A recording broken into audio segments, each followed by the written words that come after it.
Assistant Professor of Political Science, Stefan Brooks, you are joining us in the Brown Room of the Sue Craven Stivers Alumni House for Lindsey Wilson Conversations. And the way this works is you get to enjoy a beverage of your choice while discussing a topic of your choice.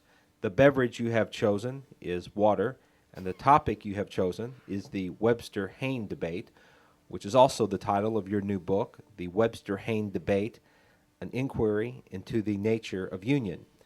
What was the Webster-Hayne debate? It was a January 1830 Senate debate between Senator Daniel Webster of Massachusetts and Senator Robert Hayne of South Carolina.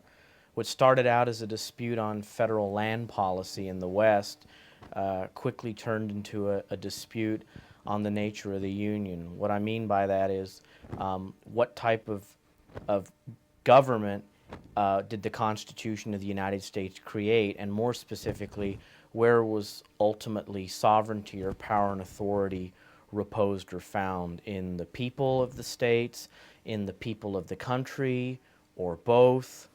And that's what both senators were disputing. Who was Daniel Webster?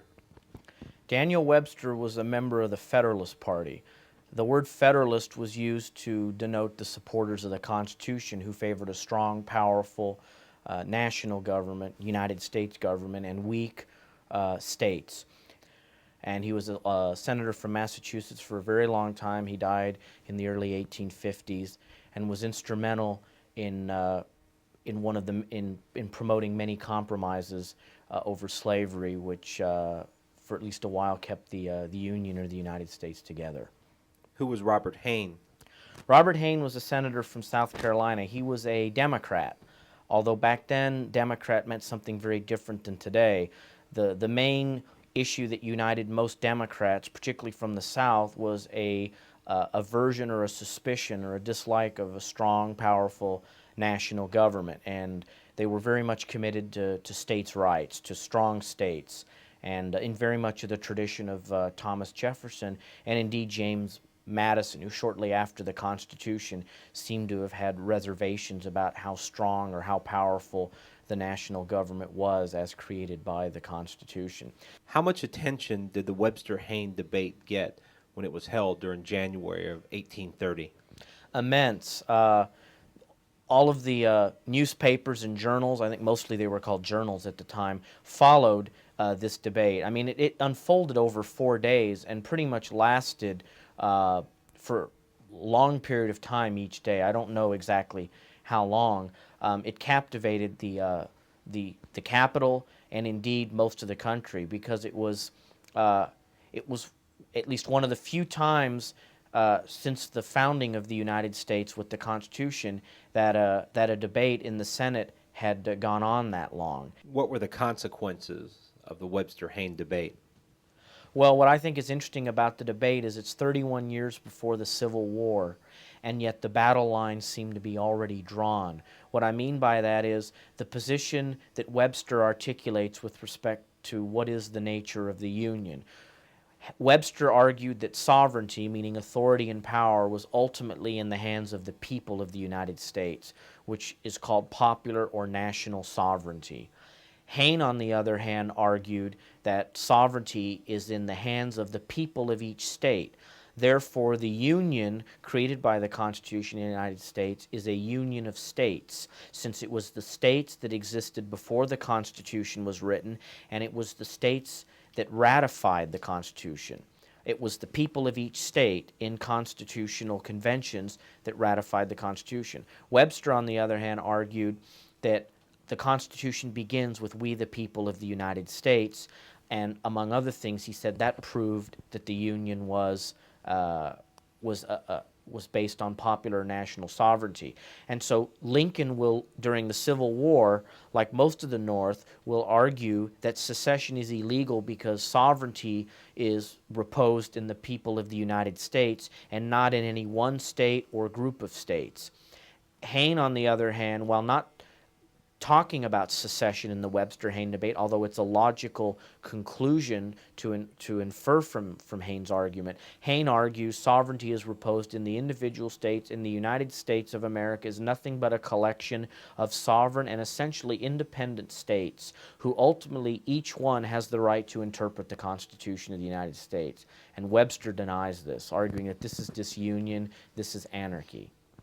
How is the Webster-Hayne debate relevant for us today?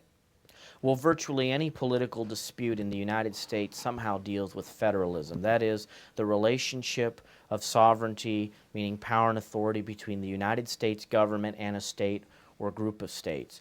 And so anytime a federal court, and more specifically the U.S. Supreme Court, deals with the dispute between the United States government and a state or a group of states, the nature of the union is addressed. So, for example, a few years ago, California had legalized medical marijuana under their state laws.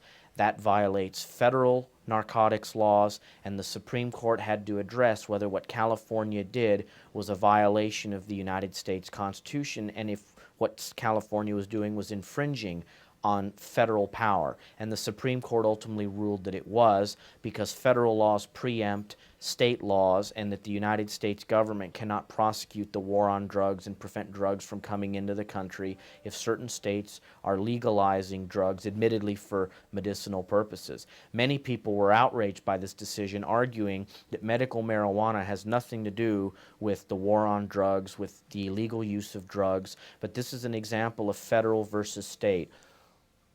Why has this subject been a recurring issue throughout U.S. history? The reason is because federalism was a compromise at the Philadelphia Convention between two groups of delegates. One group of delegates wanted a very strong, virtually all-powerful national government with very weak states. Some delegates didn't even want states. Another group of delegates did not want the states to lose a lot of power. Clearly, getting rid of the states was not an option.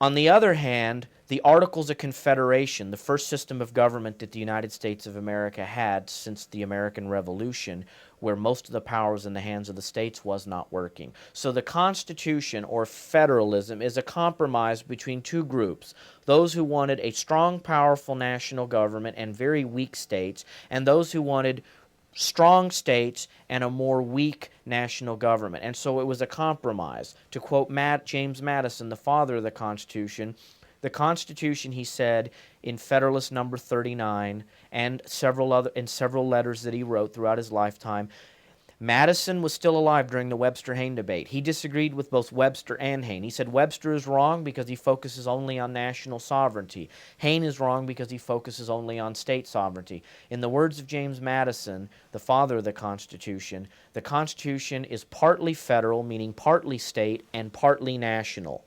But the problem with that is that creates recurring problems.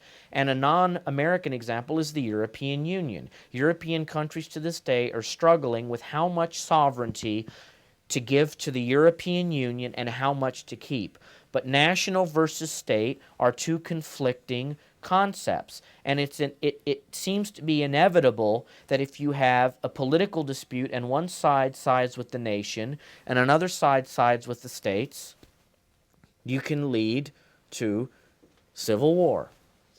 Assistant Professor of Political Science, Stefan Brooks, thank you for joining us for Lindsey Wilson Conversations. Thank you.